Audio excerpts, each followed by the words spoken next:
Hello everyone! In today's video ay ipapasilip natin ang ilang pagbabago sa ating mini backyard poultry farm. Pero bago yan, shoutout muna kay Asis Calayo Vlogs. Isa rin siya sa masigasig nating supporter sa ating channel. Ang content niya is about charity works. Suportahan natin ang ating kababayang may malaking puso para sa kapwa-tao, lalo na sa mga hikahos sa buhay. By supporting his channel, para na rin tayong nakatulong upang mas marami pa siyang matulungan at mas malayo pa ang marating ng kanyang advocacy.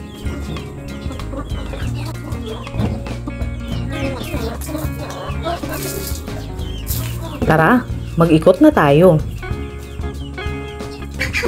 Mapapansin nyo siguro, wala na dito yung isang tandang na laging hinahabol-habol nitong isa. Binenta na kasi namin dahil nung nakaraan may naghanap ng manok. Suki kasi namin yun, nakiusap na pagbilhan siya. Ayaw pa sana namin pero sige, binigay na lang namin. So umabot siya ng kulang-kulang 2 kilo.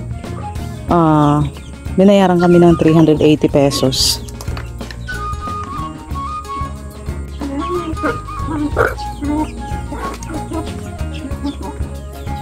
Ayan, nandamo ako kahapon. Kaya dito ko dinamping para makain nila yan. At saka binunot ko yung ilang gabi namin na San Fernando doon sa malapit sa may kanal. At pinalitan ko naman ng gabi na panglaing. Yung binunot ko na inilipat ko naman doon sa isang side namin sa may front yard garden para doon na lang sila lahat. Doon na lang lahat yung San Fernando na gabi.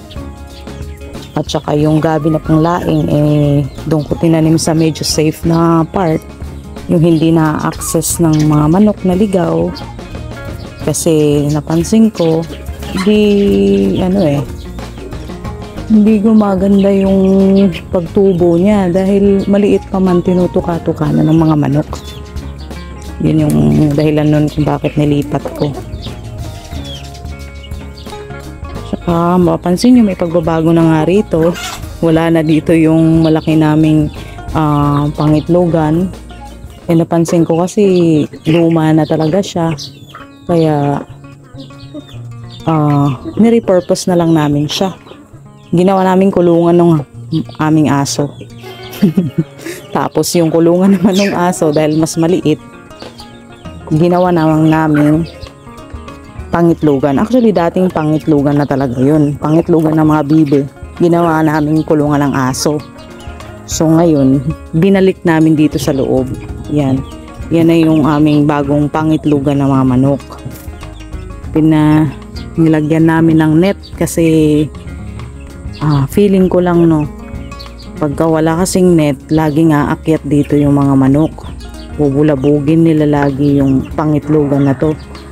Kaya sabi pag nauuga-uga daw yung pangitlugan, yan daw ay isang dahilan kung bakit nabubugok yung mga itlog. Kaya yan yung paraan namin. Hindi ko pa sure kung gagana to, pero sana ay mahiya na yung manok na umakyat dyan para naman makapamisana kami.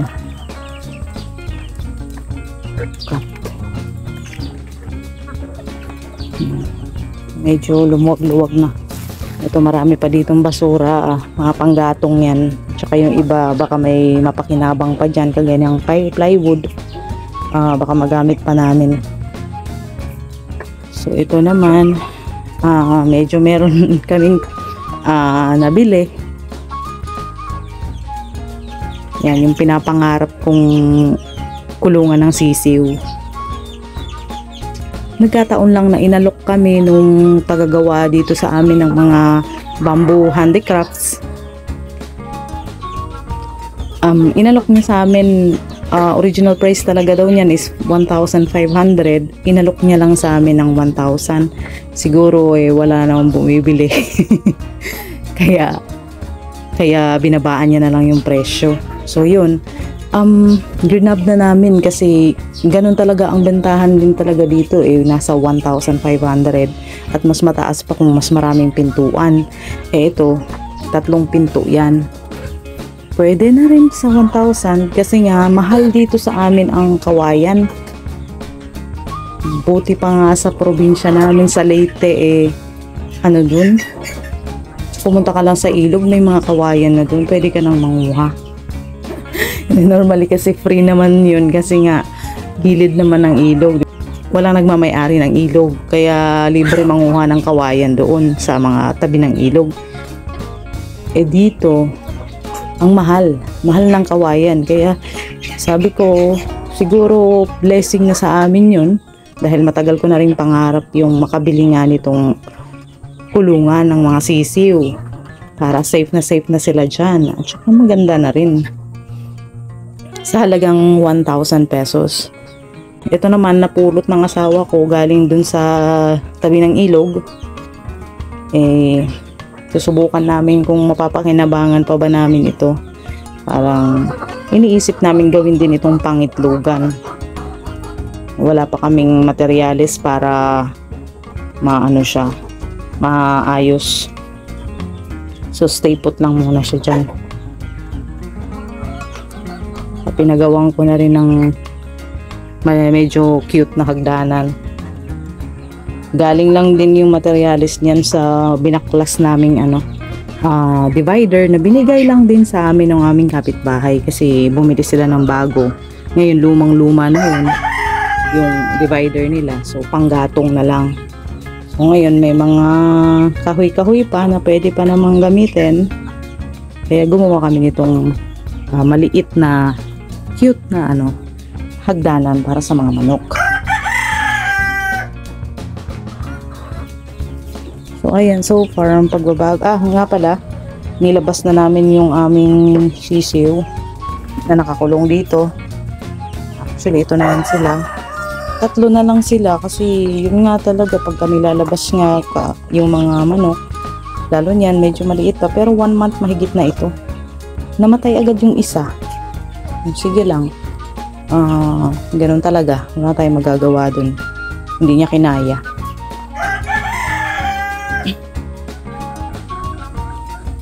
Okay, so ayan na, maubos-ubos na yung patuka. So successful yung gawa natin, kinain naman talaga nila. Yung iba lumayas na, nandun na sa mga gala-gala na siya dyan sa likod.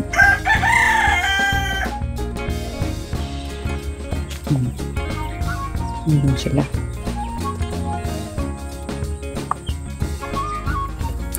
Kawayan. Ganyan lang yung kawayan sa amin. Pangtulos lang kasi itong klase ng kawayan o kaya mga pambalag. Hindi pa namin natatry gumawa ng kulungan gamit ang ganyang klase ng kawayan kasi maliliit lang siya. Ayan. Ganyan lang. O yung hanap tayo ng malaki. Ito. Ayan, ganyan lang. So, kung bibiyakin yan, maliit na lang siya. Talagang yan, pang tulos-tulos lang, tsaka pambalag. Yun ang naging purpose namin dito dyan. Ito dito dampingan namin to ng mga sanga-sanga. Namumutol kami ng kawayan. Kaya pinuputulan namin itong aratilis. Ang dami ko nang sinabi, no? Siguro that's it for now. Tapusin ko na ang video ito. Sa sunod na lang ulit ako magkakwento. Okay? Sana ay may natutunan kayo sa video ito. Maraming salamat. Siyempre hindi ako magsasawa sa pagpapasalamat sa inyo, sa mga masugid kong taga-subaybay at mga taga-suporta. Please don't forget pala to like and comment dun sa ating comment section. Meron tayong pa-shoutout at paangat portion sa ating video. Kung gusto nyo, libre lang ito. Mag-comment lang kayo para isama ko kayo sa aking susunod na mga video. Okay, so of course, don't forget to share and subscribe to my channel. Thank you for watching. Let's grow!